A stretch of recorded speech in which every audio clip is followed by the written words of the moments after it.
안녕하세요. 집신도 짝이 있고 결혼할 인연도 따로 있다는 옛말이 있듯이 이혼할 사람들도 따로 있나 봅니다. 저는 현재 30대 후반의 여성으로 이혼한 지는 이미 꽤 시간이 흘렀어요. 가끔씩 제 옛날 이혼 이야기를 떠올려 보면 이제는 화가 나거나 열불이 나지는 않아요. 이혼 초반에는 떠올리는 것마저도 스트레스라 매일을 명상과 요가로 잡념을 떨쳐내는 데 쓰곤 했죠. 저에게 첫 결혼은 마치 폭풍 같은 것이었어요. 만난 지 6개월 만에 결혼하고 6개월 만에 이혼했으니까요. 그게 가능했던 이유는 저희가 친정아버지의 중매, 맞선으로 만난 사이였기 때문이에요. 요즘에는 맞선 같은 걸 잘 보지는 않지만 저희 아버지는 생각이 좀 옛날 분이시라 좋은 혼처가 있으면 무턱대고 저희 두 자매에게 붙여주려고 했거든요. 저는 생각보다 수동적인 사람이라 중매나 맞선, 소개팅이 그렇게 거부감이 있는 사람은 아니었거든요.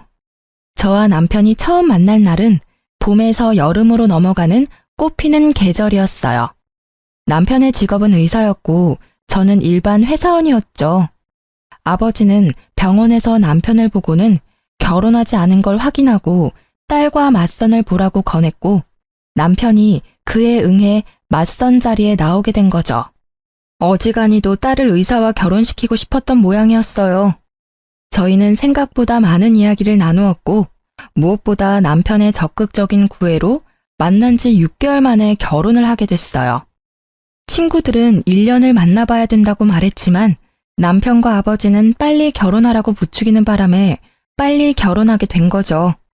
시댁은 시골에서 농사를 짓고 계셨기에 남편 결혼에 도움을 주실 수 없는 상황이었고 남편은 개원을 앞두고 있어 모아둔 돈도 모조리 다 쓴 상황이었어요. 그래서 어쩔 수 없이 그 당시 제가 살고 있던 아버지 명의의 집에서 신혼살림을 차리게 됐어요.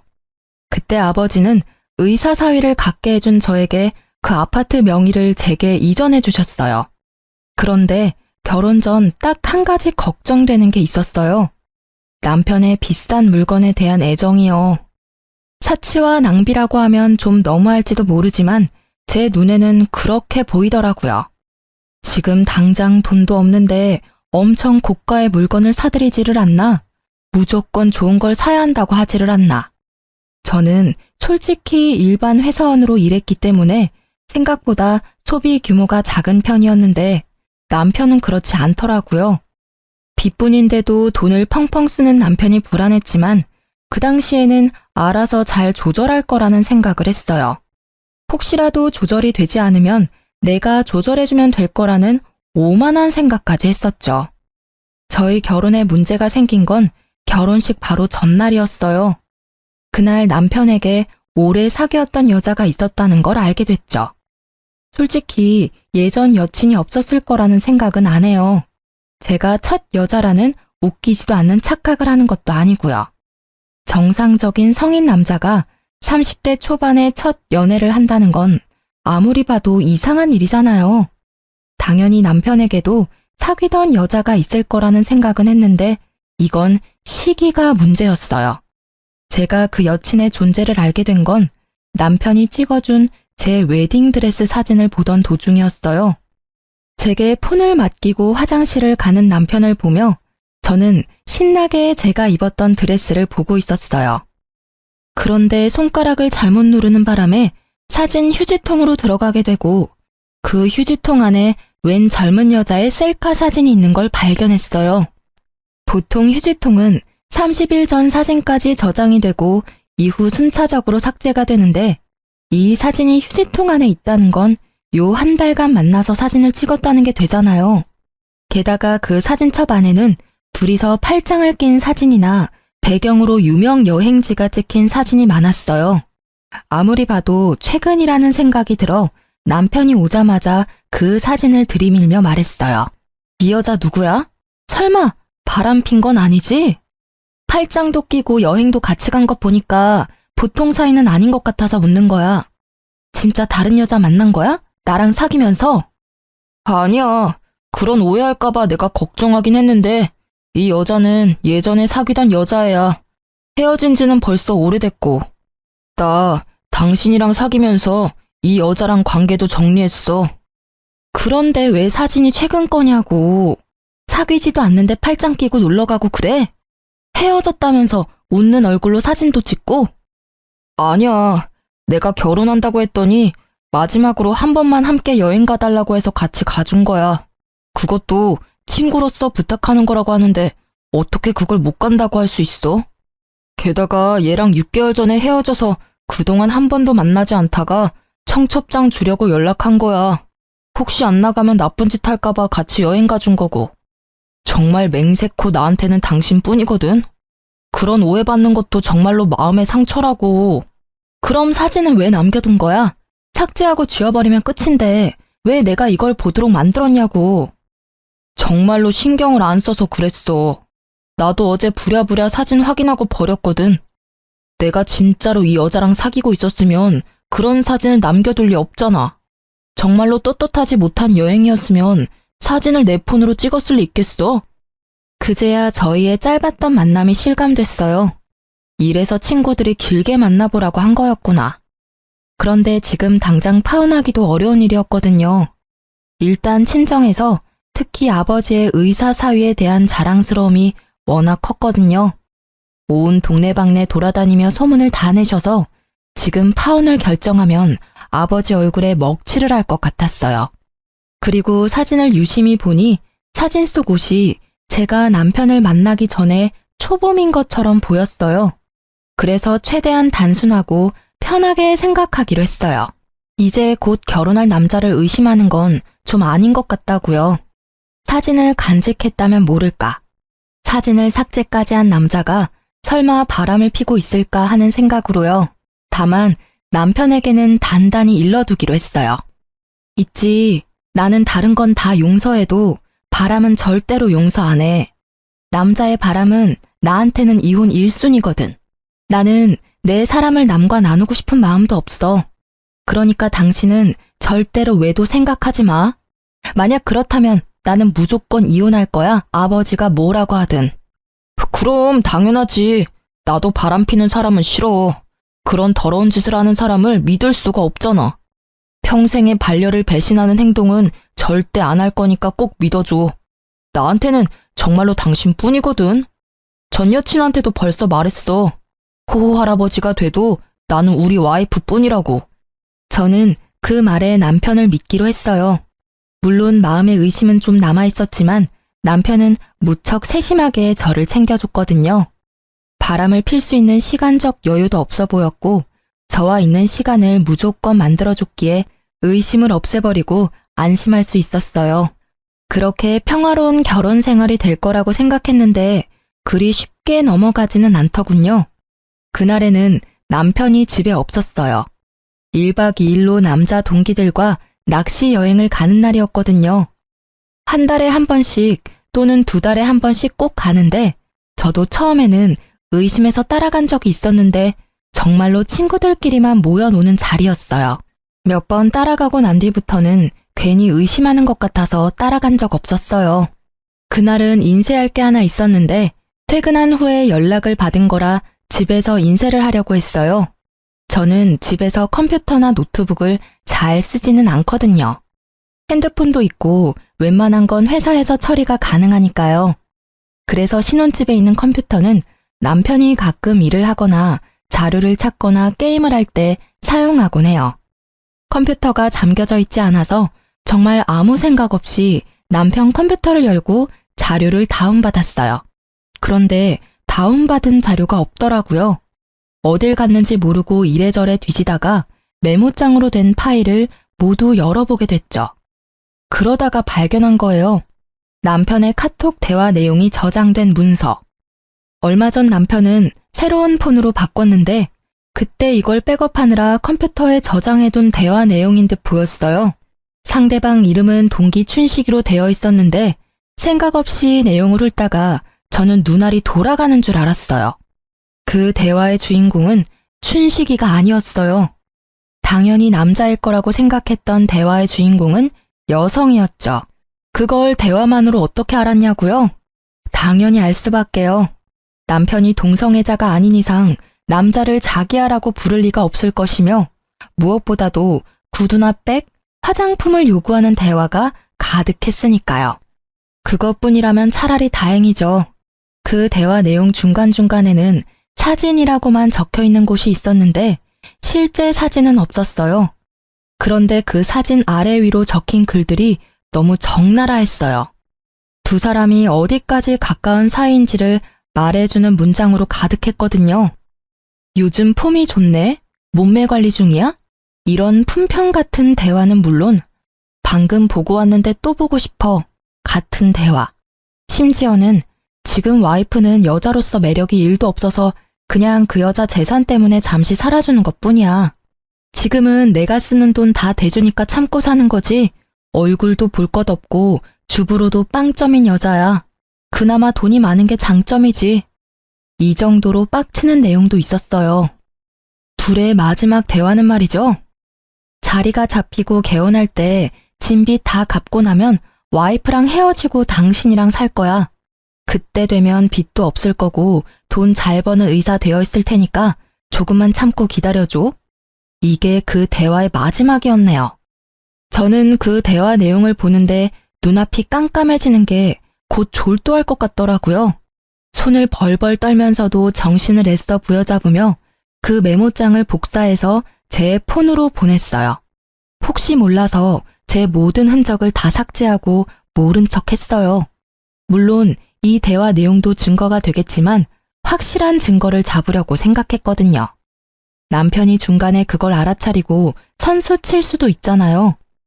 남편을 기다리는 시간은 정말 너무 고통스러운 시간이었어요.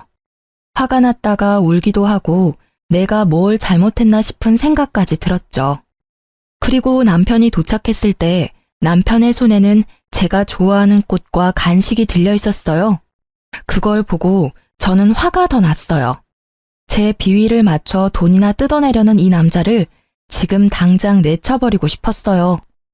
당장이라도 그 여자가 누구냐고 물으려고 했는데 아주 잠깐 그런 생각이 들었어요.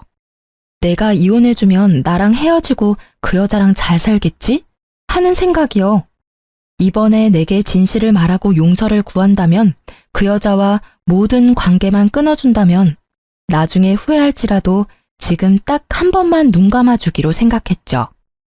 요즘 많이 바쁜 것 같네. 혹시 나 놔두고 바람 피는 건 아니지? 나한테 이렇게 잘해주는데도 당신 너무 바쁘니까 걱정되고 그래. 그 말을 꺼내고도 마음속으로는 제발 미안하다고 이야기해주길 바라는 제가 있었어요. 그럴 일 없어. 자기가 요즘 예민한 거야. 나한테는 당신뿐이니까 걱정하지 마. 알았지? 당신 좋아하는 마카롱이랑 장미꽃도 사왔어. 이거 보고 기분이 좀 좋아졌으면 좋겠는데. 궁금한 게 하나 있는데 당신은 나 어디가 좋아서 결혼하자고 한 거야? 특별히 예쁜 것도 아니고 음식을 잘하는 것도 아니고. 어디가 좋냐니. 난 당신이 상냥한 게 좋아. 내가 가끔씩 하는 어려운 부탁이나 요구도 다 들어주잖아. 이렇게 한 달에 한 번 친구랑 1박으로 놀러 갈 수 있는 남편은 거의 없지. 안 그래? 당신이 착해서 내가 이렇게 복에 겨운 생활을 하는 거니까. 그 이야기에 저는 그때의 대화가 생각났어요. 그리고 이 남자의 말에 담긴 진심을 읽을 수 있었죠. 착하다? 그건 멍청하다는 뜻인 거예요. 아무것도 모르고 돈만 대주는 바보 같은 년이라는 뜻. 난 착한 사람 아닌데? 왜 당신이 그렇게 생각했는지 모르겠네.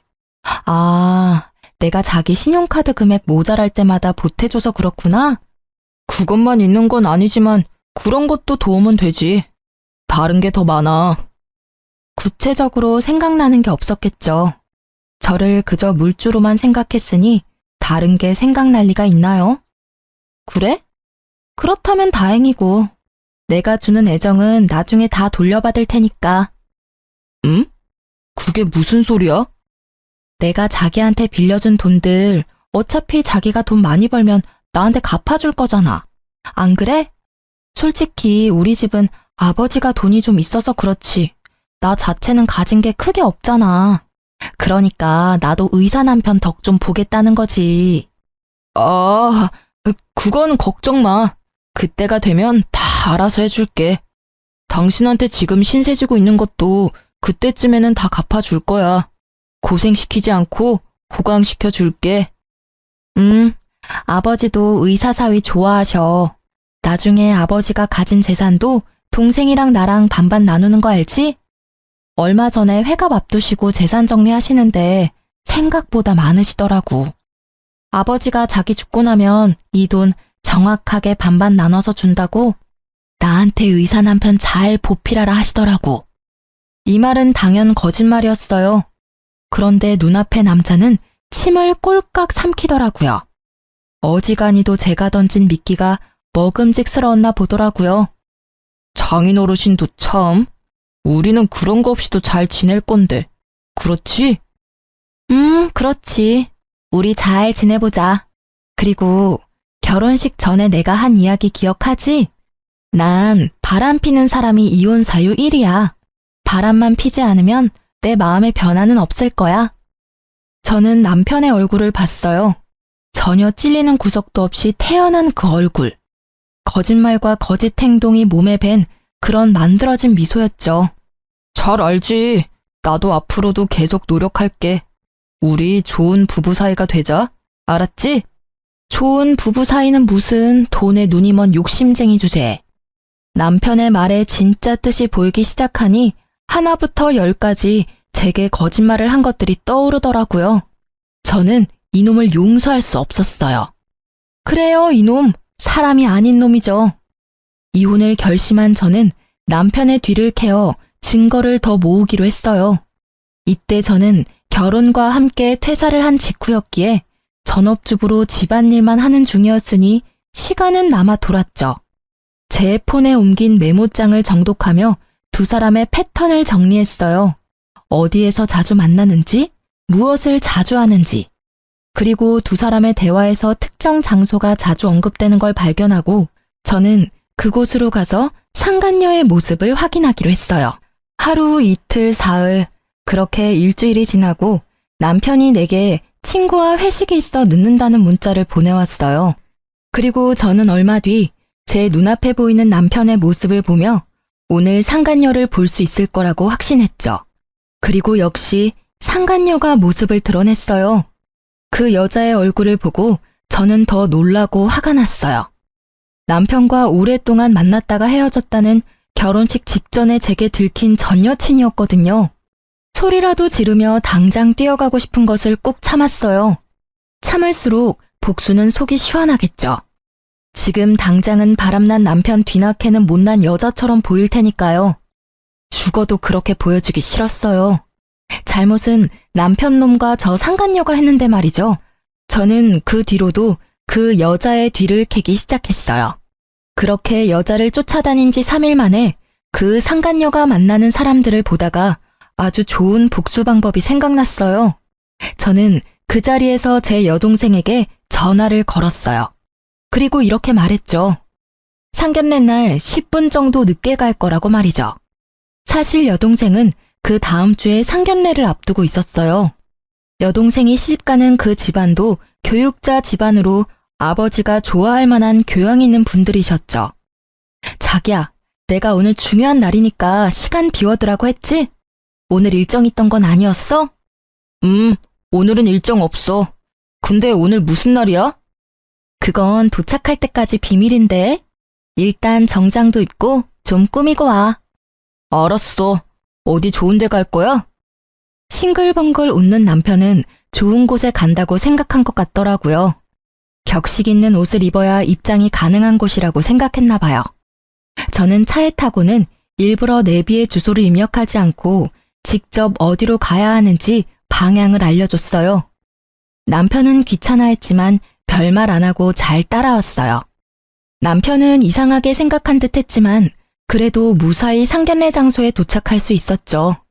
제가 도착한 시간은 본래 상견례 시간보다 10분 정도 늦은 시간이었어요.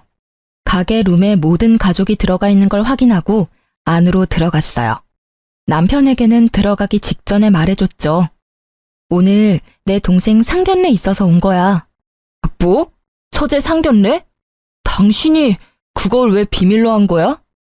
하고 애써 웃는 남편의 모습이 뭔가 찝찝해 보이더라고요. 아무래도 상간녀가 이번 주 상견례 있다고 이야기한 모양이더라고요. 이럴까봐 미리 이야기 안 한 건데 이때는 정말 다행이라고 생각했어요.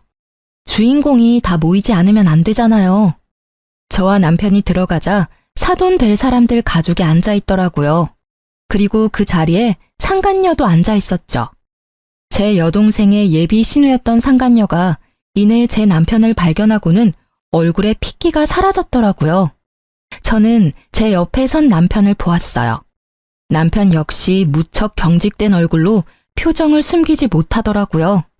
여동생이 자리를 정해줬는데 하필 상간녀 바로 앞자리가 남편 자리더라고요. 서로 눈도 못 마주치고 삐걱대는 모습이 제 눈에는 얼마나 잘 보이던지. 이쪽은 저희 언니예요. 그리고 그 옆에 있는 사람이 저희 형부예요. 동생이 저희를 소개해주고 나서 저는 인사를 드렸죠. 그쪽 부모님께 공손히 인사한 후 저는 상간녀의 얼굴을 일부러 빤히 쳐다봤어요. 상간녀도 이상하다는 생각이 들었는지 제 눈을 피하더라고요. 안녕하세요. 근데 그쪽 여동생분은 제가 어디서 뵌 것 같은데. 저는 모르겠는데요. 아마 다른 사람과 착각하신 것 아닐까요? 상간녀는 재빠르게 모른다며 제 말을 끊어내더라고요. 저는 웃으며 답했어요. 저도 직접 뵌 적은 없어요. 그런데 사진으로 한번 본 적은 있네요. 몇 개월 전에 본 거라 긴가민가 하긴 한데 아마 제가 생각하는 그분이 맞는 것 같아요. 혹시 제 말이 계속 이어지자 갑자기 남편이 저를 잡아 끌더라고요. 여보, 나 차에 뭘 놔두고 와서 가져와야 될 것 같아.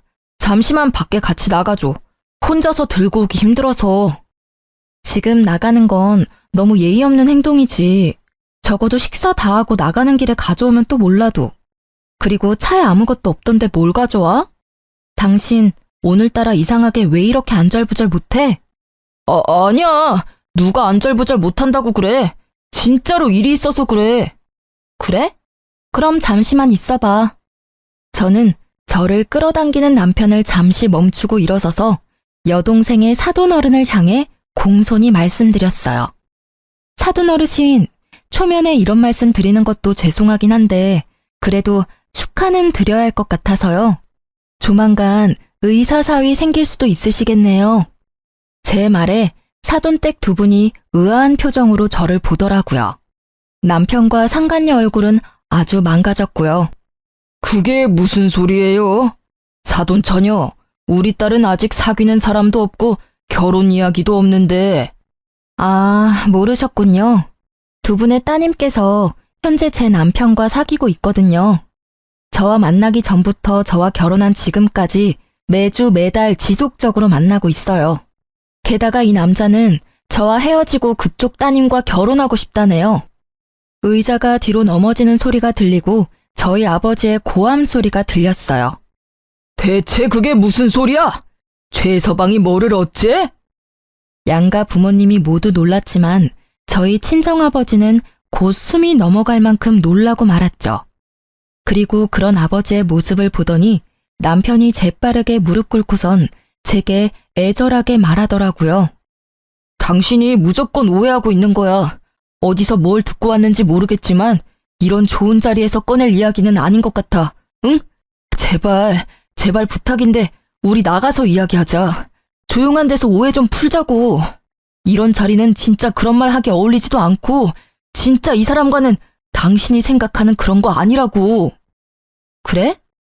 이걸 보고도 그 말 할 수 있을지 볼까?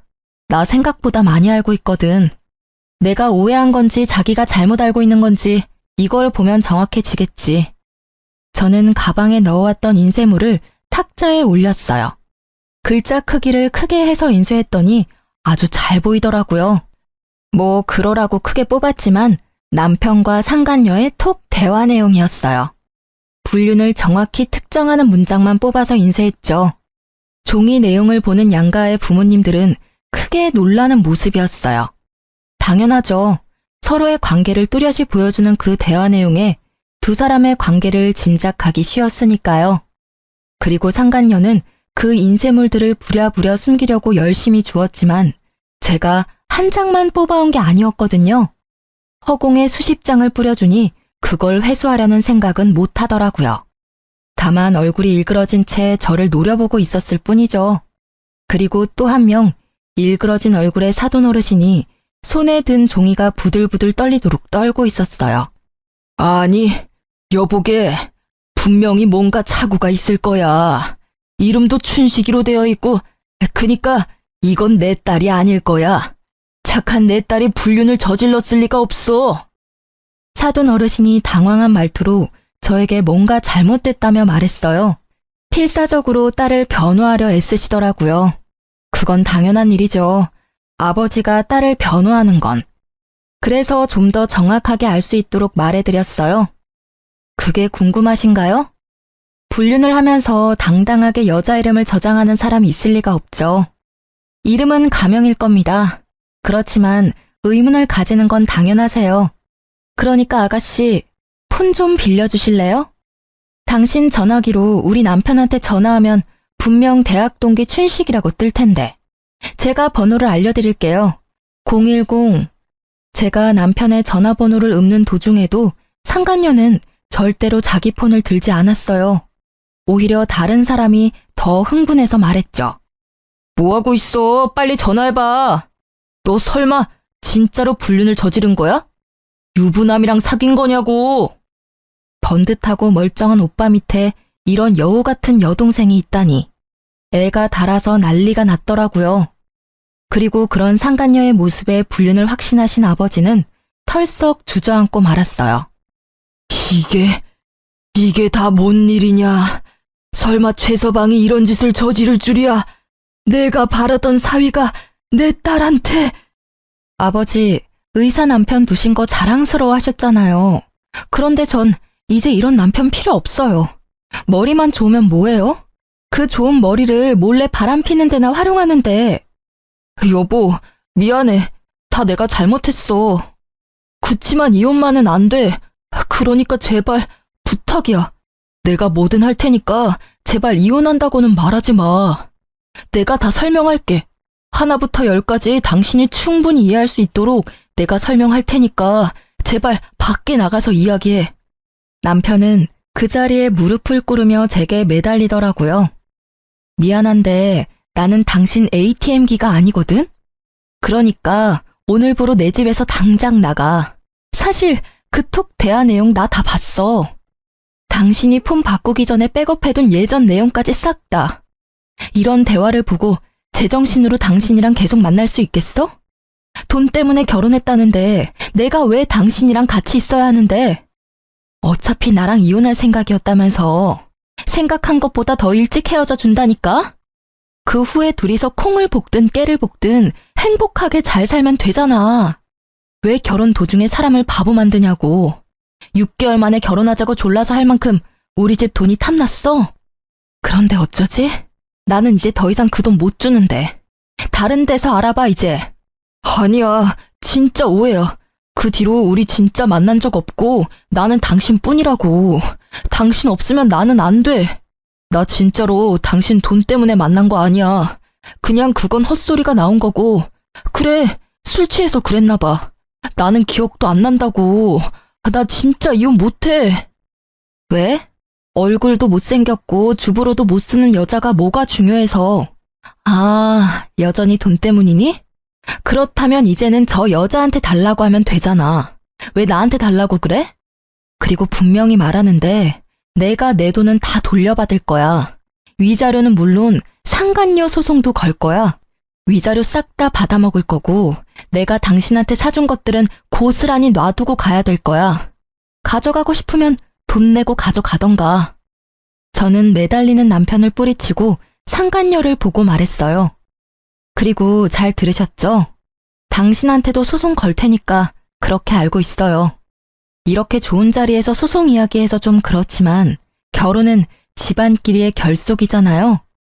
언니 남편과 불륜을 저지른 상간녀가 시누이라니 그게 무슨 막장 드라마냐고요.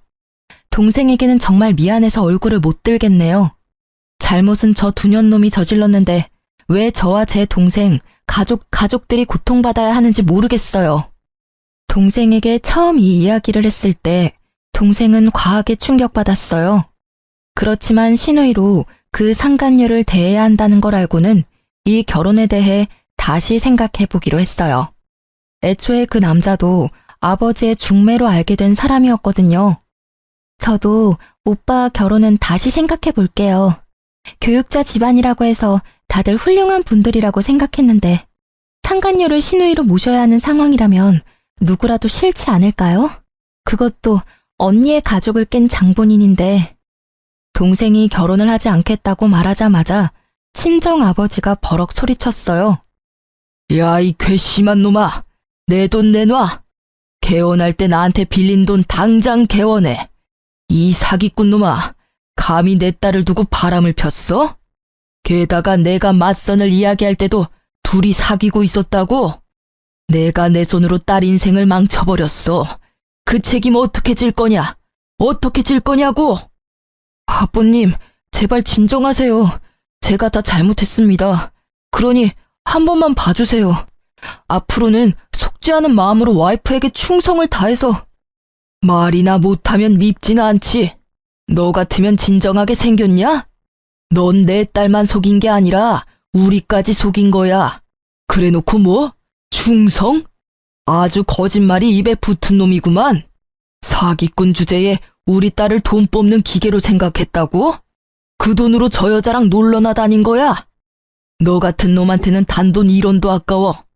내가 줬던 돈 다 돌려주지 않으면 너 일할 때마다 찾아가서 돈 갚으라고 시위할 거야. 저는 저보다 더 흥분한 아버지를 말리느라 힘들었어요. 솔직히 제가 하고 싶은 말들을 아버지가 다 해버리셨거든요. 결국 남편은 아버지에게 빌린 돈 7천만 원에 의원 개원을 명목으로 빌린 대출금 1억 5천까지 고스란히 빚으로 떠안게 됐어요. 게다가 그뿐만이 아니었어요. 이번 달까지 쓴 엄청난 금액의 신용카드 금액에 곧 이혼 소송으로 지불해야 할 위자료도 내야 했죠. 그러니 사색이 되어 있더라고요. 얘야, 뭐라고 말 좀 해봐. 저 사람들 말이 다 사실이냐? 네가 진짜로 유부남이랑 만난 게 맞아? 어떻게 네가 그럴 수가 있어? 우리가 너를 어떻게 키웠는데? 저쪽 집은 저쪽 나름대로 뒤집어졌더라고요. 파혼당한 상간녀의 오빠도 자기 여동생을 추궁하더라고요. 너 때문에 내 인생 망했어. 지금 네가 저지른 일 때문에 내 인생이 얼마나 꼬인 건지 알기나 해? 미치려면 적당히 미쳐야지. 왜 남의 인생에 피해를 주고 난리야? 내가 뭘 잘못했는데? 난 잘못한 거 없어. 내가 먼저 사귀고 있던 남자였다고. 뺏긴 건 저 여자가 아니라 나라고. 그렇게 소리질러 봤자 유부남과 만난 미혼 여성, 그 부분이 변하는 건 아니니까요. 한참 바쁜 그 집 사람들을 놔두고 저희 친정 부모님과 동생은 밖으로 나갔어요. 제가 먼저 내보냈죠. 어차피 이혼은 제가 하는 거고 두 분 부모님이 너무 흥분해서 곧 쓰러질 것처럼 보였거든요. 그 뒤로 제가 밖으로 나오는데 남편이 저를 쫓아 나오더라고요. 여보, 내가 그 여자랑 헤어질게. 맹세코 그 여자랑 더 이상 만나지 않을 테니까 나 버리지 마, 응? 지금은 안 돼. 아직도 정신 못 차렸네. 그럼 헤어지겠다는 소리를 왜 밖에 나와서야 하는 건데? 헤어질 거면 그 여자 있는 자리에서 선언했어야지. 아직까지 그 여자가 신경 쓰이나 봐? 이 상황에서도 참 대단한 사랑이네. 그 여자가 그 헤어지자는 말 들을까봐 신경 쓰는 걸 보니 한 번 속았으면 많이 속은 거야. 두 번 다시는 안 속을 거고 당신이 진짜 그 여자랑 헤어진대도 나는 이제 상관없는 일이야. 우리는 이제 이혼할 거니까. 그리고 당신 얼굴 꼴도 보기 싫으니까 오늘 중으로 집에서 나가줘. 아니면 당신 물건 싹 다 용달차에 실어서 시골에 있는 시댁으로 보내버릴 테니까. 결국 제 으름장에 남편은 불이 나게 집으로 가 자기 물건을 챙기더라고요. 홈캠으로 보니 비싼 물건부터 쭉 쓸어 담는데 저런 본성을 내가 왜 여태까지 몰랐을까 하는 생각만 들었어요. 그리고 이후 전 남편은 연락이 없었어요. 그런데 의외의 사람이 저를 찾아왔더군요. 바로 여동생과 결혼하기로 했던 남자였어요. 상간녀의 오빠요. 그는 상간녀를 데리고 저를 찾아왔어요. 이렇게 찾아와 죄송합니다. 정말로 사죄의 말씀을 드려야 할 것 같아서 동생을 데리고 온 겁니다. 집안에 분란을 일으키게 돼서 죄송하게 생각합니다. 아, 뭐해? 빨리 사과드려. 우습게도 상간녀의 오빠와는 달리 상간녀는 상당히 삐딱한 모습이었어요. 왜 내가 사과해야 해? 그 남자는 내 남자였어. 이 여자가 나중에 와서 내 남자를 돈으로 꼬신 거라고. 게다가 이 여자는 돈만 보고 결혼한 물주였거든? 나만 사랑한다고 했으니 나한테서 남자를 뺏어간 건 이 여자지. 그리고 사과할 마음이 하나도 없어 보였죠. 저는 그 모습이 오히려 웃겼어요. 두 분 여기 왜 오신 건지는 모르겠지만 저는 이제 아무렇지 않아요. 저희는 이혼하기로 했으니까 당신은 제 전 남편과 잘 만나시면 될 것 같네요. 그런데 그 남자 지금 한 푼도 없어요. 말 그대로 빈털털이죠. 저한테 다 털린 데다가 이번에 위자료도 내야 하거든요. 뭐 제가 불륜 피해자들 이야기를 들어보니 남편이 바람을 피면 상간녀 소송비를 남편이 대주기도 한다는데 그럴 돈은 없을 거예요. 그럴 돈 있으면 저희 아버지한테 빚부터 갚아야 할 테니까요. 상관없어. 어차피 자기 병원 가진 의사라 그 정도 돈쯤 금방 벌거든? 그러니까 오빠, 왜 날 여기로 데려와서 사람 짜증나게 하는 건데? 아빠도 그래. 의사 사위 두는 걸 남들이 얼마나 부러워하는데 칭찬은 못 해줄 망정. 그렇죠. 의사 돈 많이 벌어요. 그런데 그 사람 개원하느라 은행에서 1억 5천 빌렸고요. 저희 아버지한테는 7천만 원을 빌렸고 저한테도 2천 정도 더 빌렸어요. 그리고 유책 배우자라서 위자료도 상당히 나올 거고. 그 빚 청산하려면 1년 안에 결혼은 좀 힘들지 않을까요? 집을 팔면 되잖아. 그 남자 집이 평수도 넓고 꽤 노른자 땅에 있어서 돈이 된다고. 아, 그 집이요? 그 집을 자기 집이라고 했나 봐요? 그런데 어쩌죠? 그건 제 아버지 거였고 지금은 제 명의로 되어 있거든요. 결혼 전부터 아버지 명의였으니 그건 재산 분할에 들어가지는 않을 거예요. 그리고 아실지는 모르겠는데 그 남자 씀씀이가 좀 해퍼요. 이제까지는 제가 신용카드 값을 많이 메워줬는데 지금부터는 당신이 그 일을 해주셔야겠네요. 저번 달 건 카드빚이 거의 2천만 원이던데. 뭐 사랑한다면 그 정도 돈쯤 내줄 수 있죠. 안 그래요? 제 말이 계속될수록 상간녀의 얼굴은 하얗게 질려가기 시작했고 결국 마지막에는 그렇게 제잘거리던 입에서 아무 말도 나오지 않더라고요. 그리고 상간녀 오빠는 그 와중에 저에게 어필하더라고요. 이 못난이는 제가 교육을 잘 시킬게요. 그러니까 제발 제 결혼을 어떻게든 되돌려줬으면 좋겠어요. 솔직히 저는 아무 문제가 없는데 동생 때문에 이렇게 된 게 너무 억울하잖아요. 그쪽 말씀도 이해는 가요. 그치만 저희 아버지가 워낙 지금 이 사태에 분노를 하셔서요. 상간녀 당신이 호적 파이고 남이 되지 않는 이상 제 여동생과의 결혼은 아마 불가능할 거예요.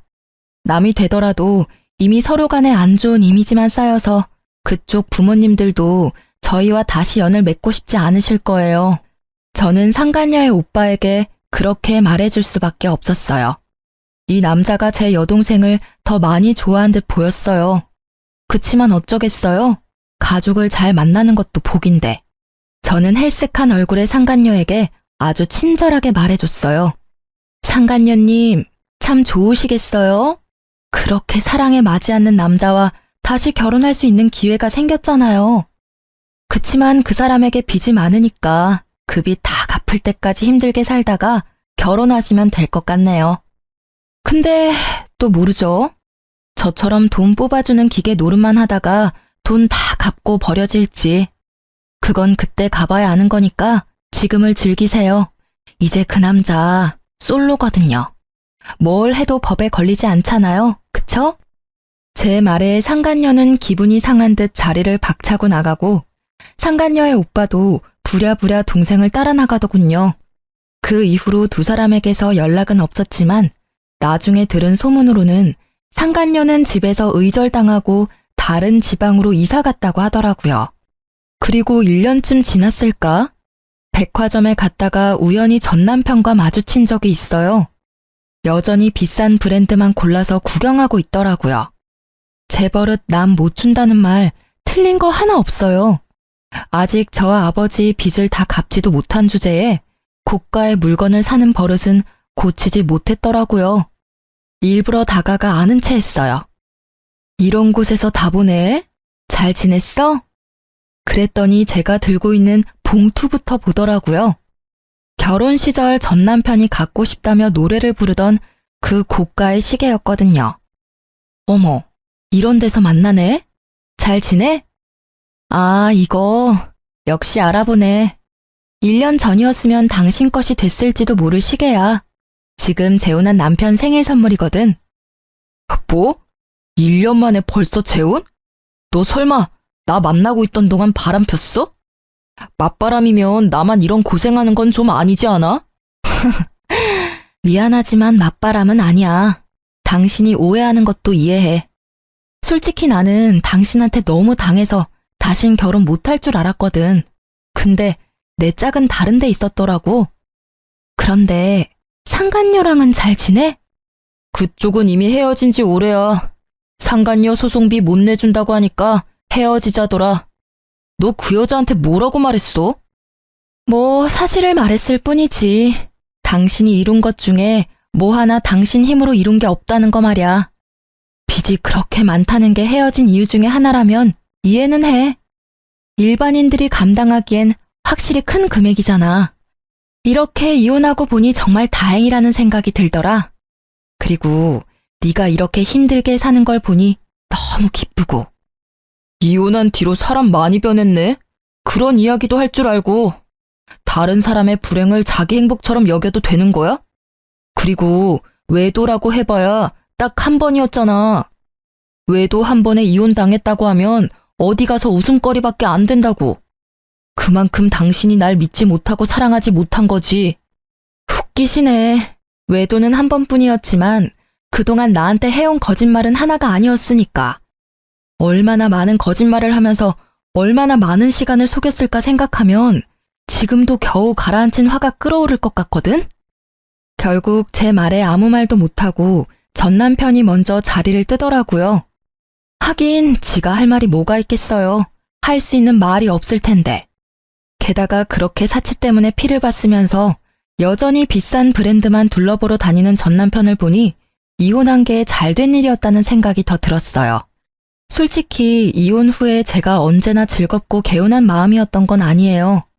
힘들고 적적한 시기가 있었죠. 그렇지만 평소에 자주 연락하는 동네 소꿉친구랑 이혼을 계기로 자주 만나게 됐거든요. 나중에 알고 보니 그 친구는 저를 좋아했는데 제가 생각보다 빨리 결혼하는 바람에 저를 향한 마음을 접었다고 하더라고요. 그렇지만 이혼 후에 고생으로 몸과 마음이 너덜너덜해진 절 보고 위로해주러 왔다가 제게 고백해 오더라고요. 저는 저만을 꾸준히 바라봐준 그 친구의 모습에 그 사람과 재혼을 결심했어요. 이혼한 지 1년도 되지 않은데 재혼을 결심하는 건 힘들었지만 그만큼 그 사람의 진심을 소중히 여긴 결과였어요. 이혼 소송 끝나고 바로 혼인신고도 했고요. 재혼한 사람은 의사처럼 돈 많이 벌고 사회적으로 유망한 직업은 아니지만 무엇보다 성실하고 책임감 있는 저만을 바라봐주는 듬직한 사람이에요. 제 이혼 후에 아버지는 조건이 그리 중요하지 않다는 걸 절실히 깨달으신 것 같았어요. 물론 서로 조건이 맞으면 정말 좋겠지만 욕심을 너무 부리다 보면 나중에 저처럼 피 볼 일이 생길 수도 있으니까요. 아버지가 의사 사위를 원하지 않았다면 이런 일이 벌어지지 않았을 수도 있고 제가 이 남자를 만나지 않았을 수도 있죠. 그리고 요즘에는 무엇보다 부부 사이에는 신뢰와 사랑이 그 무엇보다 중요하다고 생각하게 됐어요. 저에게는 소중한 경험이자 두 번 다시 겪고 싶지 않은 경험이지만 이런 사람, 이런 사연도 있다는 걸 모두와 나누고 싶어서 긴 글을 써봤어요. 제 사연을 읽어주셔서 감사합니다.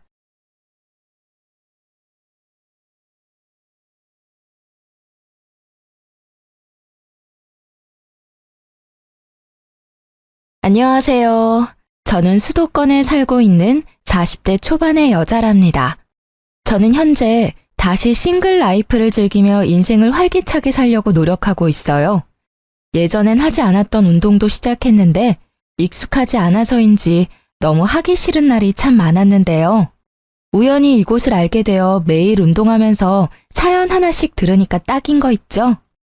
요즘은 제 하루 중에서 운동하는 게 가장 좋아하는 시간이 될 정도랍니다. 저도 만만치 않은 기막힌 사연을 갖고 있어서 고민 끝에 여러분께 들려드리고 싶어 보내보게 되었어요. 그럼 제 이야기를 한번 해볼게요. 재밌게 들어주세요. 저는 30대 후반에 늦은 결혼을 했거든요. 30대 초반까지도 아무 생각 없다가 35살이 되니까 마음이 조급해지기 시작하더라고요. 같이 놀던 친구들도 하나둘씩 다 남자를 만나기 시작하고 말이죠. 그래서 열심히 소개팅을 나가기 시작했어요. 나이가 들수록 소개팅 횟수도 점점 줄어서 나중엔 어디서 남자를 만나야 할지 고민할 정도였답니다. 그냥 혼자 살아야겠다는 생각을 하던 차에 별로 친하지도 않았던 친구가 갑자기 소개팅을 해보라고 해서 아무 기대 없이 나가게 되었는데요. 그동안 만났던 남자들과는 다르게 외모도 멀끔하고 성격도 괜찮더라고요. 제가 사실 소개팅 잘하진 않는데 친구가 정말 괜찮은 분이라고 해서 이렇게 나오게 되었습니다. 근데 정말 나오길 잘한 것 같네요. 근데 공무원이시면 인기 많으실 것 같은데 왜 아직까지 혼자세요? 외모도 40살이라고는 안 믿겨요. 엄청 동안이시네요. 제가 좀 동안이란 소린 듣습니다. 글쎄요. 전 이해심 많은 여자가 이상형인데 아직 그런 여자를 못 만나서 아직 싱글입니다. 근데 민영 씨는 처음 뵈었는데도 참 편한 느낌이 드네요. 이해심 많은 여자라 그때 눈치를 챘어야 하는데 저도 바보 같았던 게 남편이 참 마음에 들어서 잘 보이려고 애를 썼다는 거죠. 솔직히 그때는 제가 만날 수 있는 남자 중에서도 제일 괜찮다고 생각이 들었어요. 어떻게든 놓치고 싶지 않아서 착한 척도 많이 하고 이해심 많은 척도 했죠. 전 한 직장을 오래 다녀서 벌써 팀장 직급이었고 연봉도 남편보다 훨씬 많았어요. 아무래도 공무원이다 보니 월급이 많지는 않았지만 노후가 안정적이니까 지금은 더 버는 내가 더 쓰자는 생각을 했었답니다. 그렇게 6개월이란 짧은 기간을 연애를 하고 바로 결혼으로 진행이 되었으면 하는 생각이 들더라고요. 그러던 차에 남편도 저에게 은근슬쩍 결혼 얘기를 꺼냈죠. 아무래도 우리 나이가 있으니까 결혼에 대한 얘기를 좀 해야 되지 않을까? 자기는 나랑 왜 결혼하고 싶어? 내가 나이가 좀 있는데 자기 부모님 마음에 들까 걱정이네. 난 너무 어린 여자는 싫어. 서로 비슷한 나이여야 이해도 잘해주고 어떤 상황이든 같이 헤쳐나갈 수 있어야지. 우리 부모님은 내가 좋다고 하면 무조건 허락하실 거야. 걱정하지 마. 그렇게 처음으로 시부모를 만나게 되었는데요. 회사 중역들 사이에서 프레젠테이션 할 때도 떨지 않는 제가 너무나 긴장이 되더라고요. 하지만 걱정과는 다르게 참 점잖고 좋으신 분들이라는 생각이 들었어요. 우리 아들이 40이 돼서도 장가갈 생각을 안 하길래 내심 걱정을 했는데 이렇게 참한 아가씨를 데려오려고 그랬나 보네. 민영이가 은근히 걱정을 많이 하더라고. 봤지? 우리 부모님 다 좋아하실 거라고 했잖아. 아유, 당연하지. 난 시집살이며 그런 거 할 생각도 없으니까 너희 둘만 잘 살면 된다. 집에 자주 찾아오지도 말고. 우리 아들이 공무원 시험 본다고 준비를 오래 했고 취직하고 나서는 우리 생활비도 주느라 돈을 많이는 못 모았다. 우리도 결혼 자금을 넉넉하게 대줄 형편은 못 된다. 너희 둘이 지혜롭게 생각해서 준비했으면 한다. 아, 네. 그 부분이라면 걱정 마세요. 제가 직장 생활을 오래 해서 모아둔 돈도 좀 있고요. 결혼식도 소박하게 하려고 해요. 아유, 아주 이해심 많고 착한 며느리를 만났네. 내가 말년에 복이 넘치나 보다. 순조롭게 상견례까지 마치고 결혼 준비도 제가 거의 주도해서 진행했어요. 아무래도 남편이 공무원 준비하고 그러느라 세상 일 돌아가는 거나 물건을 잘 구매하는 방법 같은 것도 모르더라고요. 전 워낙 그런 거에 빠삭하고 회사 지원받아 가전도 할인받아 살 수 있어서 제가 거의 다 혼수를 준비했죠. 번갯불에 콩 구워 먹듯이 치르고 신혼집까지 서로 직장이 가까운 곳으로 운 좋게 빨리 구할 수 있었답니다. 결혼 못할 것 같았던 딸이 공무원 사위를 데려오니 친정 부모님도 아주 양팔 벌려 환영하시는 분위기였고요. 그렇게 많은 사람들의 축복을 받으며 결혼 생활을 시작했어요. 그때까지만 해도 나도 남들처럼 이쁜 아기도 낳고 행복한 결혼 생활을 할 수 있을 거란 기대에 부풀었죠. 말 그대로 몇 달간의 허니문 기간을 딱 지내고 나니 현실이 밀려오기 시작하더라고요. 결혼하고 세 번째 남편의 월급날이었나? 집에 온 남편이 말을 꺼내더라고요. 난 공무원 시작했을 때부터 부모님한테 100만 원씩 드렸어. 지금도 그러고 있고. 내가 미리 말해두는데 난 무조건 부모님한테 100만 원씩 드려야 돼. 내가 안 드리면 생활하실 수가 없어. 월급이 얼마나 된다고 그렇게 많이 드려? 아버님도 경비일 하시잖아. 그걸로 얼마나 버신다고 그래. 암튼 이건 절대 양보 못해. 무조건 100만 원씩 드려야 돼. 우리 친정은 용돈 안 드리잖아. 근데 시댁만 그렇게 드리는 건 좀 공평하지가 않잖아. 50만 원으로 줄이면 안 돼? 아니, 내가 내 월급에서 드린다는데 왜 그래? 자기 돈 갖다 쓰는 것도 아니잖아. 내가 안 드리면 생활이 안 되셔. 자기가 이해를 해줘. 이제 결혼했고 우리는 부부잖아. 네 돈 내 돈 하는 게 의미가 있어? 같이 돈 모아서 집도 옮기고 아기 키울 생각도 해야지. 아, 답답하네. 아직 아기도 없는데 벌써부터 걱정이야. 자기 이해심 많잖아. 이건 진짜 이해해줘야 돼. 그럴 수 있지? 이 일로 며칠을 다퉜지만 남편은 절대 주장을 굽히지 않더라고요. 평소엔 웬만하면 져주는 사람인데 지네 부모님 용돈 문제에 있어서는 아주 무서울 정도로 고집을 부렸죠. 저는 너무 속상해서 친정 엄마에게 털어놓고 말았습니다. 너무 나쁘게만 생각하지 말고 그렇게 하도록 해. 2명이서 사니까 바깥 사돈 월급만으로 부족할 수 있지. 우리야 용돈 필요 없으니까 우리 줄 용돈까지 시댁에 드린다고 좋게 생각하고 남편이랑 화해하고, 응? 엄마가 그렇게까지 말해주니 마음이 좀 풀리기도 하고 친정 부모님께 죄송스럽기도 하고 여러 가지 감정이 들었죠. 결혼한 지 얼마 되지도 않았고 결국 남편을 이해해주기로 했답니다. 근데 남편 월급에서 100만 원 빼고 보험료 빼고 뭐 빼고 하면 남는 돈이 별로 없는 것 같더라고요. 처음엔 생활비라고 돈을 주더니 액수가 점점 줄더라고요. 제가 군말 안 하고 그냥 받으니까 괜찮다고 여겼는지 어느 달은 기막히게도 20만 원을 주는 거 있죠? 금액을 보고 순간 열이 확 뻗쳐서 남편에게 쏘아붙였답니다. 해도 너무하는 거 아니야? 시댁엔 매달 100만 원씩 주면서 지금 생활비라고 달랑 20만 원 준 거야? 이번 달에 자동차 보험료 내고 쓸 데가 좀 있었어. 당신이 나보다 더 훨씬 많이 벌잖아. 더 버는 사람이 생활비 좀 더 내면 어때서 그래? 너무 야박하게 그러지 말자. 내가 그동안 말을 안 해서 그렇지 지금까지도 내가 생활비 거의 다 부담하고 있었거든?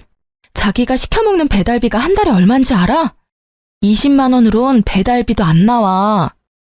여자는 결혼하면 다 이렇게 무섭게 변하는 거야? 자기 참 착하고 이해심 많은 여잔 줄 알았는데 이렇게 싸붙이니까 너무 무섭다. 나 공무원이잖아. 노후에 연금 나오면 다 자기 줄게. 지금은 더 버는 자기가 좀 더 내. 노후는 내가 책임지면 되잖아. 말다툼할 때마다 노후엔 지가 책임진다는 말을 하면서 거들먹대는데 슬슬 꼴 보기가 싫더라고요. 솔직히 연금 나오는 게 얼마나 된다고 저러는지 제가 들고 있는 개인연금이 더 많이 나올 것 같은데 말이죠. 같이 있으면 더 행복하려고 한 결혼인데 어째 혼자 살 때보다 생활이나 심적으로나 쪼들리니까 이게 맞나 싶더라고요. 그러던 어느 날 시모가 저녁에 신혼집으로 찾아온다고 연락을 해왔죠.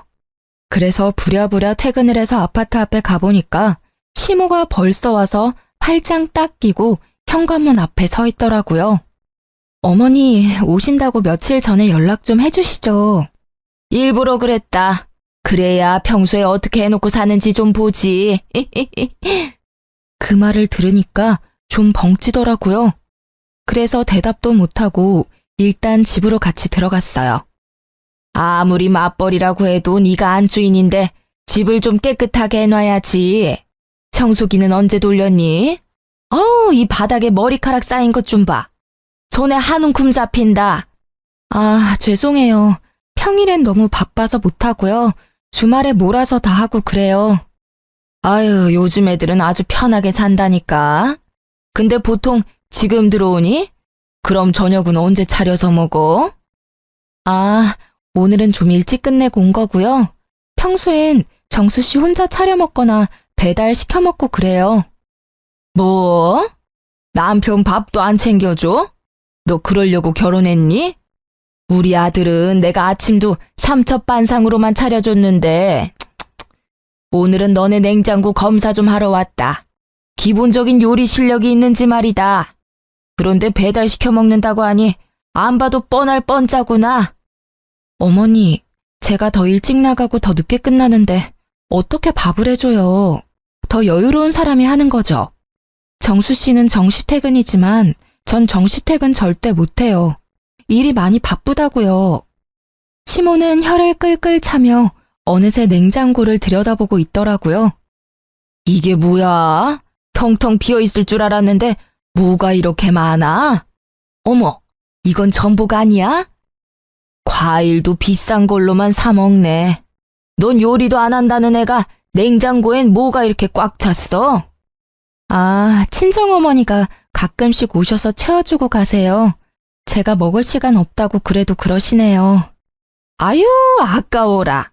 예, 그럼 내가 이거랑 이 전복이랑 이거 한우랑 또 이건 뭐니? 망고. 그래, 이것도 좀 가져가마. 어차피 너 먹을 시간 없다며. 니네 엄마 왔다 가면 정수한테 전화하라고 해야겠네. 아, 가져가셔도 되는데 정수 씨도 잘 먹어서요. 전부 다 가져가시는 건 좀 그런데요. 엄마도 저희 먹으라고 주셨고. 어차피 니네 엄마가 늘 채워놓는다며. 먹을 거 없다고 전화하면 되잖아. 들어보니 너희 집이 우리보다 더 여유 있다고 그러던데 니네 아버지가 대기업 간부였다며? 그럼 이 정도는 괜찮아. 근데 어머니, 호칭이 좀 그렇네요. 니네 엄마라고 하시니까 듣기 좀 그래요. 자제 부탁드릴게요. 그리고 제가 한번 말씀드리려고 했는데요. 용돈 말인데요. 정수 씨 월급도 적은데 100만 원은 많지 않나 싶은데 좀 줄이면 어떨까요? 뭐? 내가 오냐오냐 해줬더니 시어머니가 아주 우스워 보이니?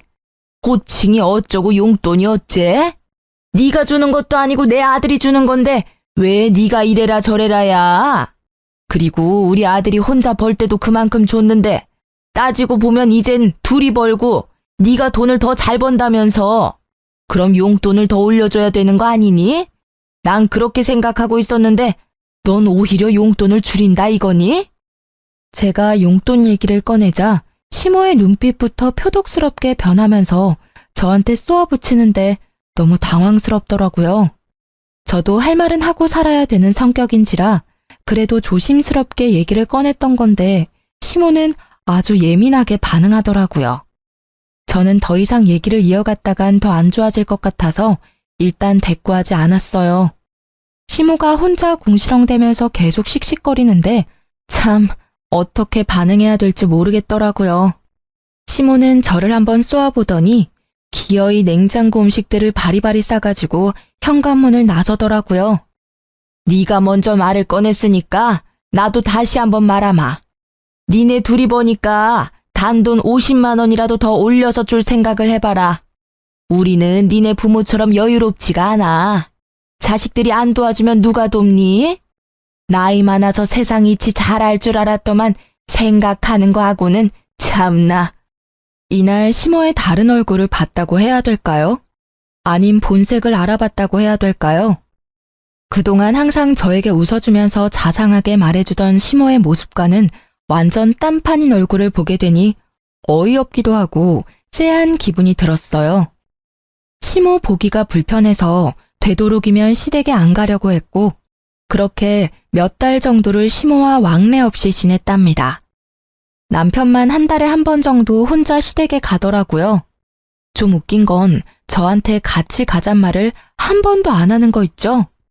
시모도 나한테 화가 나서 데려오지 말라고 한 건지 어떤 건지 아무튼 남편만 마지막 주 주말마다 꼬박꼬박 시댁에 가서 밤늦게 돌아오곤 했어요. 시모도 용돈 액수에 대해서 남편에게 딱히 말을 한 건 아니었는지 남편도 용돈을 더 올리겠단 말은 안 하더라고요. 사실 말 꺼내면 조목조목 따지고 대판 싸울 생각까지 하고 있었거든요. 그렇게 좀 잠잠해지나 했는데 또 다른 펀치를 정통으로 맞게 된 일이 생겼답니다. 보통 남편이 저보다 일찍 집에 들어와서 제가 우편함을 챙기는 일은 진짜 드물었거든요. 그날은 제가 배가 아파서 좀 일찍 퇴근하고 집에 들어왔어요. 우편함에 편지가 몇 개 있길래 가지고 들어왔답니다.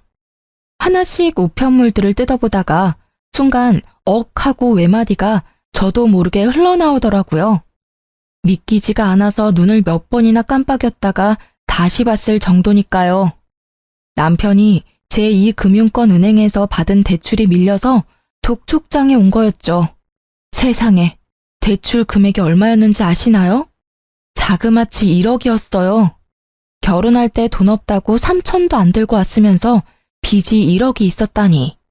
저를 감쪽같이 속였다는 사실에 몸이 부들부들 떨리고 현기증이 나더라고요. 얼마나 그렇게 편지를 손에 꽉 쥐고 앉아 있었는지 어느새 밖이 깜깜해졌죠. 얼마 후 집에 들어온 남편이 어둠 속의 제 모습을 보고 흠칫 놀라더라고요. 아우 깜짝이야. 언제 들어왔어? 아니 왜 불을 안 켜고 그러고 있어? 당신 나한테 숨긴 거 있어 없어? 솔직하게 지금 얘기해. 내가 숨기긴 뭘 숨겼다고 그래? 참나. 아 생사람 잡지 마. 또 뭔 일인데? 이거 뭐야? 나한테 빚 있단 얘기는 없었잖아. 그것도 1억이라니. 한 달 이자가 얼마야 도대체? 이거 언제 대출 받은 건데 어디에 쓴 거냐고. 이거 내가 빚 다 갚으면 얘기하려고 했어. 내가 어릴 때 사업을 좀 해서 그때 빚이 좀 생겼어. 미리 말 못한 건 미안한데 다 내 월급으로 갚고 있는 거니까 굳이 말 안 해도 되겠다고 생각했어. 그러고 보니까 시댁에 100만 원 주고 이거 이자 갚느라 생활비를 한 푼도 안 줬구나. 당신 부모님은 당신이 1억이나 대출받은 거 알고 있어? 내 말 좀 들어봐. 내가 그래서 정신 차리고 공무원 됐잖아. 당신이 이제 알게 돼서 말인데 이왕 이렇게 된 거 당신이 이자 좀 내주면 안 될까? 사실 몇 달 동안 이자를 못 냈거든. 부부라는 게 뭐야? 서로 어려울 때 도와야지. 우리는 한 배를 탄 사람들인데 이 빚만 같이 갚아주면 내가 당신 노후는 딱 책임질게. 그놈의 노후. 진짜 개풀 뜯어먹는 소리 하고 있네. 이거 1억 당장 해결해. 당신 부모님한테라도 돈 받아서 빚 갚아. 해결 안 되면 난 더 이상 당신이랑 못 사니까 그렇게 알아. 저는 대충 짐을 챙겨서 근처 호텔로 가버렸어요. 남편 꼴을 더 이상 보고 싶지도 않았고 그렇다고 친정에 갈 수도 없었으니까요. 남편은 매일같이 전화에 대고 문자를 보냈지만 철저하게 무시해버렸죠. 3일째 되니까 시모 귀에도 흘러들어갔는지 시모가 전화를 계속 해대더군요. 넌 왜 이렇게 전화를 안 받니? 지금 시험이 무시하는 거야? 하긴 남편도 개무시해서 집도 나가버리는데 시부모야 얼마나 쉬워 보일 거야. 정수 씨한테 듣고 전화하신 거 맞아요? 왜 어머니가 화를 내세요? 빚이 1억이 있는데 저를 철저하게 속인 거잖아요. 어머님은 알고 계셨어요? 그래, 알고 있었다. 아니 지금 공무원 돼서 성실하게 갚고 있으면 됐지. 뭘 그거 가지고 바가지를 긁어대? 아주 하는 짓이 10대보다 못해. 지 맘에 안 든다고 가출이나 해버리고 말이야. 그리고 막말로 네가 어디 가서 우리 정수 같은 애랑 결혼할 수나 있었어? 나이는 많아도 우리 정수한테 잘할까 해서 결혼시켰더니 아주 성격이 개차반이야. 남편이 뭐라든 밀어줄 수 있어야지, 여자가. 지금 말 너무 심하게 하는 거 아시죠? 며느리 무시하는 게 좋으세요? 아무튼 저는 대출 1억을 숨긴 남자랑은 한평생 같이 못 살 것 같으니까요. 지금 사과할 거 아니면 저한테 전화하지 마세요. 저는 시모의 막말에 화가 머리끝까지 나서 전화를 거칠게 끊어버렸답니다. 혼자서 곰곰이 연애 때부터 지금까지 생각을 해보았어요. 사실 죽고 못 살 정도로 사랑해서 한 결혼도 아닌데 왜 나만 이렇게 다 맞춰줘야 하는지, 그리고 남편의 문제를 어느새 제가 다 해결을 하고 있었다는 걸 깨달았죠.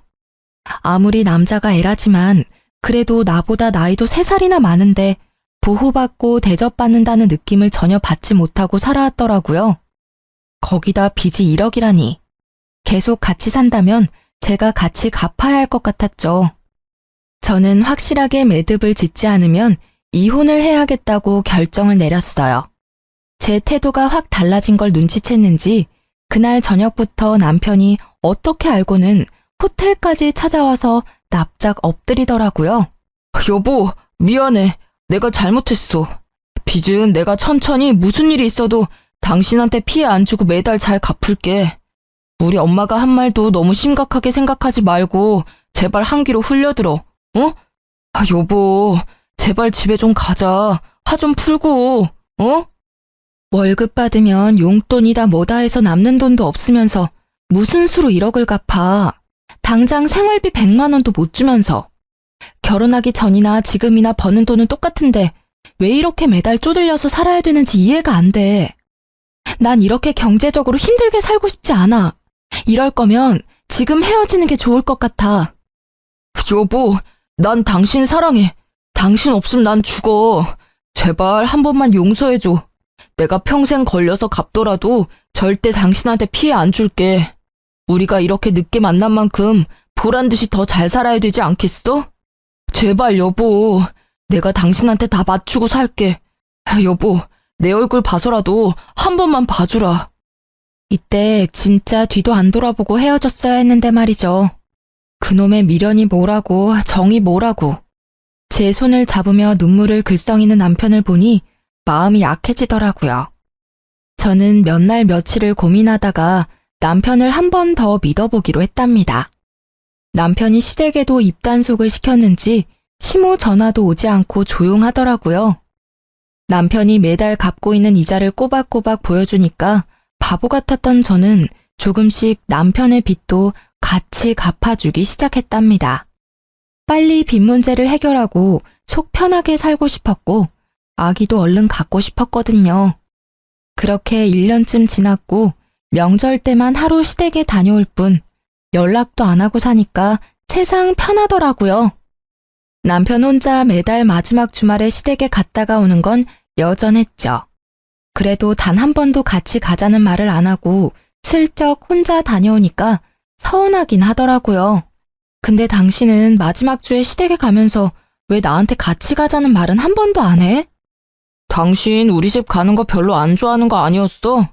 그래서 그냥 나 혼자 빨리 갔다 오는 거지. 해야 될 일도 있고. 무슨 일을 하는데? 어머님하고도 이제 좀 풀어야지. 계속 이렇게 지내는 건 나도 불편하고. 이번 달엔 나도 같이 갈까? 아니, 그럴 필요 없어. 우리 엄마는 벌써 다 잊어버리셨어. 걱정하지 마. 다음에 구정 때나 같이 가면 되지. 사실 집에 갔다가 동네 친구도 좀 만나고 오는 건데 그 정도는 괜찮지? 남편이 사람 좋은 웃음을 지으면서 얘기하는데 영 느낌이 안 좋더라고요. 뭔가 숨기는 것처럼 쎄하다고 할까요? 빚 문제로 이미 남편에 대한 믿음을 잃어버린 저는 뭔가 이상한 낌새를 받았죠. 동네 친구를 만난다니 바람이 난 것 같기도 하고 또 무슨 일을 벌이는 건 아닐지 의심이 되더라고요.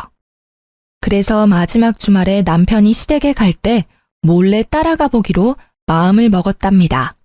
드디어 기다리던 날이 다가왔어요. 이른 아침에 남편이 어김없이 시댁에 간다며 나가더라고요. 저는 마트에 장 보러 간다고 남편과 같이 주차장까지 나가서 남편을 배웅하고 곧바로 제 차를 끌고 남편 뒤를 쫓아갔답니다. 30분쯤 달려서 시댁 앞에 서더라고요. 남편이 집으로 들어갔는데 5분도 안 돼서 시부모와 남편이 같이 나오는 게 아니겠어요? 셋이서 남편 차를 타고 어디론가 가더라고요. 저도 간격을 두고 부지런히 남편 차를 쫓아갔는데 무려 2시간쯤 걸려 도착한 곳은 강원도의 어느 인적 드문 산기슭 동네였어요. 지금도 무슨 동네인지는 전혀 모르겠어요. 남편의 차가 적색 벽돌로 지어진 요양병원 앞에 서더라고요. 저는 남편이 주차하고 세 사람이 병원 안으로 들어가고 나서야 멀찍이 주차하고 병원으로 따라 들어갔답니다. 안으로 들어가니 이미 세 사람은 사라진 후였고 어디로 가야 할지 전혀 감을 못 잡겠더라고요. 저는 조심스럽게 접수처로 가서 남편 이름을 넌지시 말해봤어요. 아, 결혼하셨다더니 오늘은 같이 오신 거예요? 3층에 306호로 가보세요.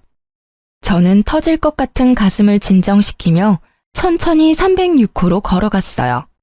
문 앞에 서자 익숙한 세 사람의 뒷모습이 보이더라고요. 그리고 멍한 표정으로 침대에 누워서 세 사람을 보고 있는 한 남자를 봤죠. 얼굴이 남편과 꽤 닮았더군요.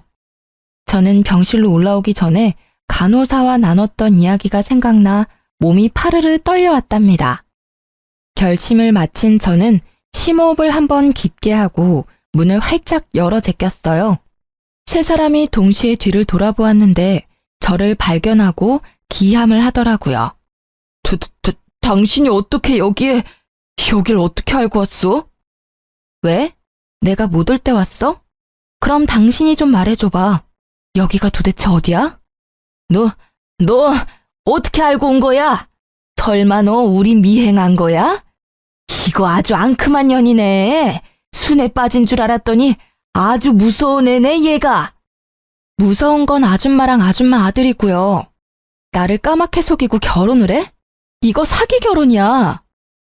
때 되면 다 말하려고 했어. 그리고 네가 물어보기나 했어. 동생 있냐고 물어보기나 했냐고.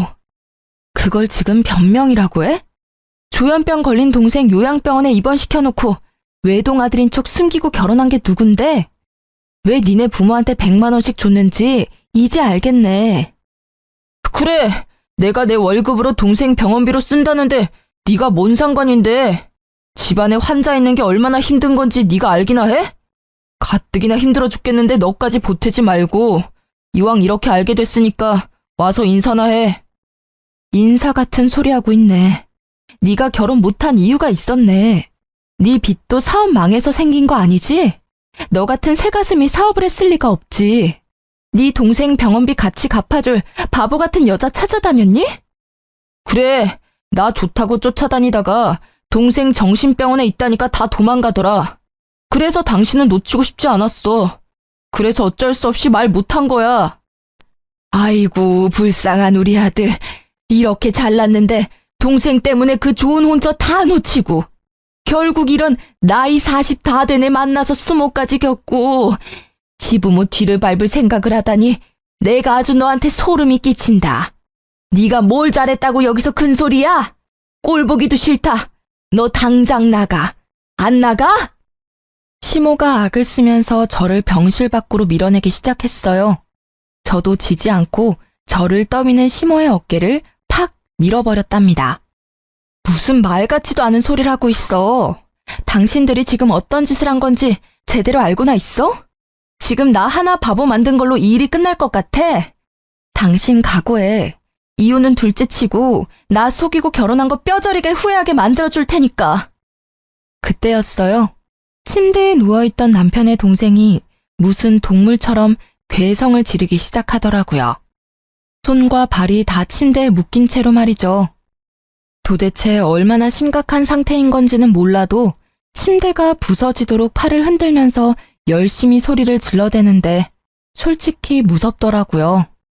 시부가 의사를 부르러 나가고 시모도 지 아들이 무서운 건지 멀찍이 침대에서 떨어져 멍하니 바라만 보고 있고 남편은 씩씩대며 저를 노려보고 있는 거 있죠. 남편이 저에게 성큼성큼 다가왔어요. 네가 시끄럽게 구니까 저 새끼가 흥분해서 또 발악을 하잖아. 아, 지겨워 진짜. 이 짓을 언제까지 해야 돼? 좀만 더 있으면 내가 다 말하려고 했는데 넌 왜 여기까지 쫓아와서 이 사달을 만들고 난리야? 적반하장으로 나오는 남편의 태도를 보니 진짜 사람 같지도 않더라고요. 저는 아주 세게 남편의 뺨을 갈겨버렸습니다. 너같이 이기적이고 사이코패스 같은 놈한테 속아서 결혼한 내가 한심하다. 법원에서 보자. 제 손목을 잡으려는 남편의 팔을 세게 쳐버리고 병실을 나왔어요. 울지 않으려고 입술을 세게 깨물었지만 차로 가는 사이 벌써 눈물이 줄줄 흘러내리더라고요. 간신히 마음을 추스리고 집으로 돌아오는데 제가 당한 이 기막힌 현실이 믿어지지가 않았죠. 저도 이렇게 힘든데 도대체 이 일을 어떻게 친정 부모님한테 말을 해야 할지 정말 미치겠더라고요. 도무지 현실 같지가 않고 차라리 깨고 말 악몽이었으면 하고 바랬을 정도였어요. 당장 회사에 출근할 힘도 없어서 일단 며칠 정도 휴가를 내고 친정 부모님한테 말도 못하고 혼자 끙끙대며 알아 누웠어요. 남편은 겁이 난 건지 다 끝났다고 생각을 한 건지 집에 콧배기도 안 비치더군요. 그렇게 며칠이 지나고 저는 마음을 추스리고 친정으로 갔답니다. 처음에 말 꺼내기는 어려웠지만 한번 시작하니 폭포처럼 그동안 참았던 말들이 다 튀어나오더라고요. 눈물을 펑펑 흘리며 부모님께 모든 사실을 털어놓았죠. 부모님은 다 듣고 나신 뒤에도 한참을 아무 말도 없으시더라고요. 저만큼 많이 놀라고 믿기지 않으셨겠죠. 아버지가 일어나시더니 옷을 챙겨 입기 시작하셨어요. 그리곤 딱 한마디 하셨죠. 앞장서라.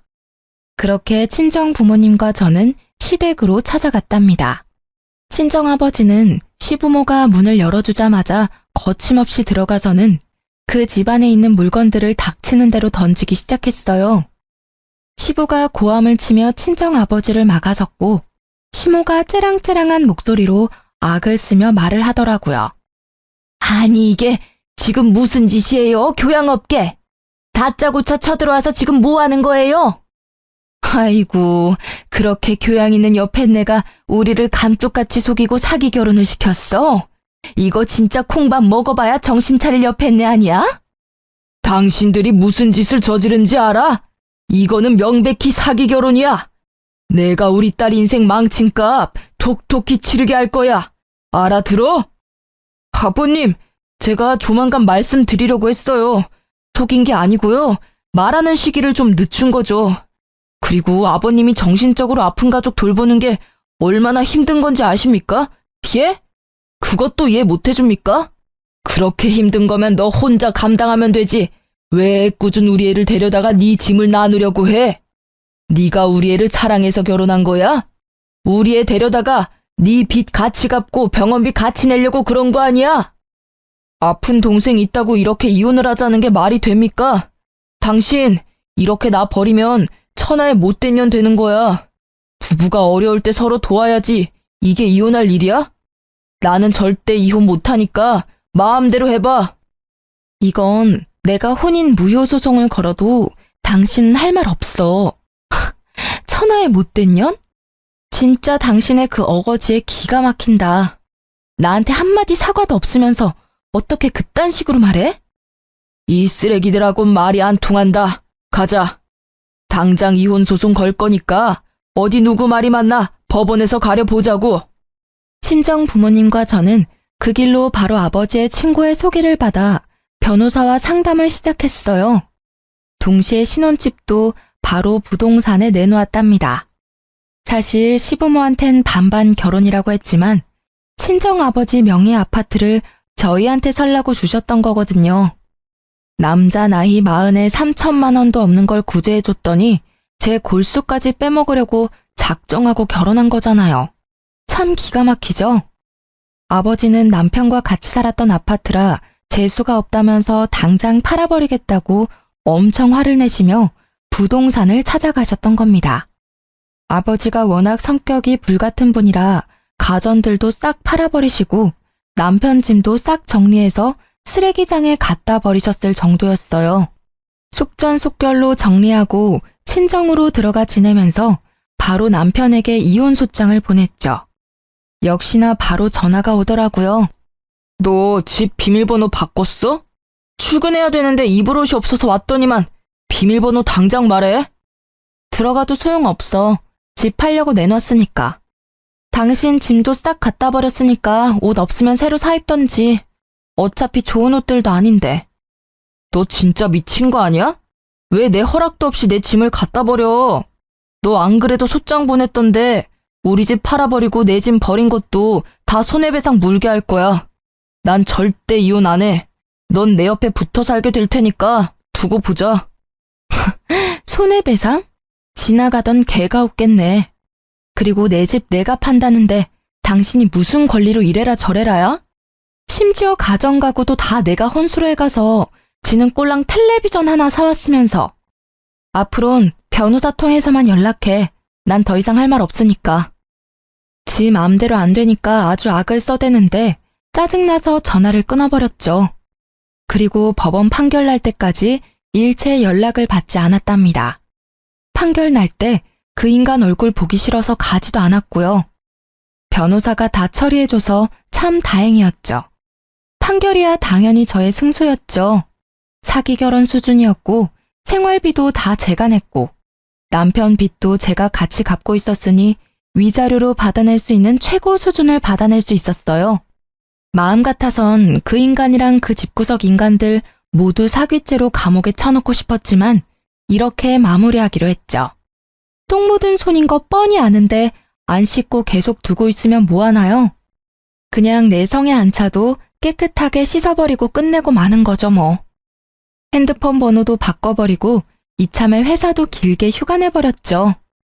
너무 마음의 상처가 크고 충격이 커서 빨리 이겨내고 싶어도 잘 극복이 되지가 않더라고요. 친정 부모님이 시간이 약이라며 옆에서 위로해 주셨지만 저 스스로 이겨내야 한다는 걸 누구보다 잘 알고 있었죠. 그런데 상처가 아물 새도 없이 전 남편 놈이 찾아오기 시작하더라고요. 어느 날 저녁에 친정집 앞에서 술 냄새 풍기며 죽치고 앉아있는 게 아니겠어요? 여긴 왜 왔어? 당장 안 꺼져? 술 냄새. 남의 집에서 웬 추태야. 너 때문에 우리 집 작살났어. 위자료 5천만 원 내느라 우리 부모님 전세집까지 내놓고 원룸으로 쫓겨났다고. 너 하나 집에 잘못 들여서 우리 부모님이 무슨 죄냐? 이거 네가 책임져야 돼. 당장 돈 돌려줘. 여전히 어거지를 잘 부리네. 아직도 네가 뭘 잘못했는지 모르는 거야? 아니면 인정을 못하는 거야? 너한테 속아서 돈 뜯기고 이혼녀된 내 인생은 어떻게 책임질 건데? 5천만 원으로 마무리해준 것도 감사하다고 해야 될 판에 돈을 돌려달라고? 넌 돈 많잖아. 서울에 아파트도 있고 네 월급 나보다 3배나 많고.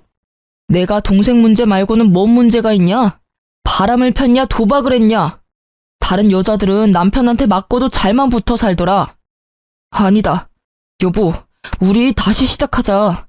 우리 가족 문제 말고는 아무 문제 없었잖아. 내가 동생하고 부모님하고 연 다 끊을게. 당신만 나 받아주면 당신만 보고 살게, 여보. 네 가족하고 작당하고 나를 지옥불로 끌고 들어가려고 한 주제에 뭐? 이제 와서 연을 끊어? 개가 똥을 끊겠다. 다시 찾아오지 마. 또 찾아오면 그땐 5천만 원으로 안 끝날 줄 알아. 제가 집으로 들어가려고 하자 전 남편이 무릎을 꿇은 자세로 질질 기어오더니 제 발목을 덥석 잡는 게 아니겠어요? 아무래도 남자 힘이 세다 보니 꽉 잡고 안 놓는데 아무리 발을 구르고 비틀어도 안 빠지더라고요. 이거 안 나? 경찰 부른다? 제가 핸드폰을 들고 경찰을 부르려고 하자 전 남편이 벌떡 일어나서는 제 핸드폰을 확 빼앗아가는 거예요. 눈빛을 보니 매섭게 번뜩이고 있더라고요. 경찰 좋아하네. 이젠 뭐 범죄자까지 만들어서 직장도 잘리게 만들라고. 누구 인생을 더 조질라고 이게 진짜 보자 하니까. 전 남편이 손을 들어서 저를 때리려는 신용을 했어요. 저는 순간적으로 눈을 질끈 감았죠. 그때였어요. 쿵 하는 소리가 나서 눈을 떠보니 전 남편이 복도 구석에 처박혀 있었어요. 이 자식이 아직도 정신을 못 차리고 감히 내 집에 와서 소란을 부려? 너 오늘 내가 가만 안 둬. 다시 못 찾아오게 다리 몽둥이를 분질러 버릴라. 불같은 성격의 아버지가 무슨 짓을 하실지 몰라 얼른 막아섰죠. 괜히 이러다가 폭행죄다 뭐다 빌미만 줘요. 그냥 경찰에 바로 신고해버려요. 제가 지금 신고할게요. 신고한 지 10분도 안 돼서 경찰이 왔고 경찰이 술에 쩔어서 힘없이 앉아있는 전 남편을 데리고 갔답니다. 참 웃긴 게 혹시나 경찰서 가서 조사라도 받을까봐 굽신대면서 지가 스스로 밖으로 나가더라고요. 그렇게 전 남편과의 악연은 마무리가 되었죠. 그 후로 지금까지 다시 만나지 않았거든요. 덕분에 아주 별 경험을 다 해봤네요. 평생 안 가보던 법원의 변호사 사무실에 경찰까지 부르고 말이죠. 지금은 다 마무리가 되었어요.